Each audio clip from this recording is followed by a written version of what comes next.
സംസ്ഥാനത്ത് ഇന്നു മുതൽ 2 നിരക്കിലായിരിക്കും പാചകവാതകം ഉപഭോക്താക്കൾക്ക് ലഭിക്കുക. ഇത് സംബന്ധിച്ച നിർദ്ദേശം ചില ഏജൻസികൾക്ക് എണ്ണ കമ്പനികൾ നൽകി കഴിഞ്ഞു. നിലവിലെ നിർദ്ദേശമനുസരിച്ച് ആധാർ ബാങ്ക് അക്കൗണ്ടുമായി ബന്ധിപ്പിച്ചവർ ഗാർഹിക ആവശ്യത്തിനുള്ള സിലിണ്ടറിന്റെ മുഴുവൻ തുകയായ 1184 രൂപ 50 പൈസ നൽകണം. ബാങ്ക് അക്കൗണ്ടിൽ തന്നെയായിരിക്കും ഇവർക്ക് സബ്സിഡി ലഭ്യമാക്കുക.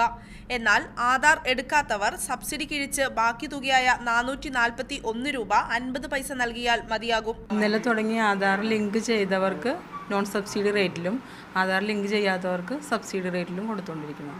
എണ്ണ കമ്പനികളുടെ ഈ തീരുമാനം ആധാർ എടുത്തവരെയാണ് വെട്ടിലാക്കിയത്. കുടുങ്ങിപ്പോയി ശരിക്കും വിഡ്ഢികളായി പോയില്ലേ ഇത്. അവസാനമായപ്പോൾ അത് ആധാർ ലിങ്ക് ചെയ്ത ആളുകൾക്ക് വിവരം അബദ്ധം പറ്റിയ പോലെയായില്ല. ഇപ്പോൾ എല്ലാവരും സാധാരണ ആളുകളിൽ ഏറ്റവും ആദ്യം ഓടിപ്പോയാണ് ആധാർ ലിങ്ക് ചെയ്ത ആളുകൾ. എത്രയും എന്തോ പ്രശ്നം വരാൻ പോകുന്നൊരു ധാരണയില്ല. അവസാനം ചെയ്ത ആളുകൾക്ക് പ്രശ്നമായി. പാചകവാതക സബ്സിഡി ലഭിക്കുന്നതിന് ആധാർ വേണ്ടെന്ന് കേന്ദ്ര സർക്കാർ കഴിഞ്ഞ ദിവസം തീരുമാനിച്ചിരുന്നു. എന്നാൽ ഈ നിർദ്ദേശം ആധാർ എടുത്തവരുടെ കാര്യത്തിൽ പാലിക്കാൻ എണ്ണ കമ്പനികൾ തയ്യാറായിട്ടില്ല. സബ്സിഡി സംബന്ധിച്ച് ഗ്യാസ് ഏജൻസികളിൽ ഇത് വലിയ ആശയക്കുഴപ്പം ഉണ്ടാക്കിയിട്ടുണ്ട്. മീഡിയ 1 കൊച്ചി.